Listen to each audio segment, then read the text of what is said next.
Babe. Baby. Babe. Babe. Babe, nini sasa? Nakuita mara ngapi? Sema. Hebu amka. Babe. Amka. Suseme nini? Babe. Tunaishi wangapi kwa hii nyumba? Mbona niuliza vitu najua? Kwani tunaishingi wangapi? Babe, kuna doo niliacha juu ya wardrobe na saa hii sioni. Okay. I left 5,000 shillings. Saa hii sioni. Okay. Iko wapi?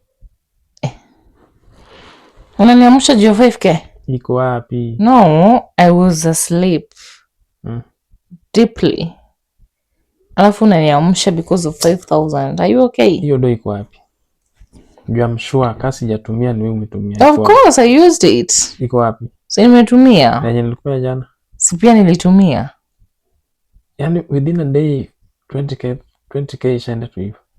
Babe. I can remember jana nikupe 15. Unanigombanisha juu ya 5,000 surely. 5,000. 5K inafanya unaniamsha kwa usingizi, unaanza kunigombanisha. Unachukua vitu za watu na usingizi. Story ya mwizi, your money is my money. You left it there na nikapata kazi yake. Kwani lazima nikwambie?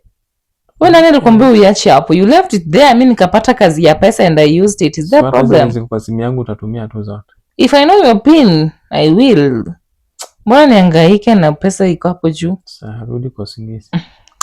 Usiache tena niamsha kwa hizo vitu za upuzi baba.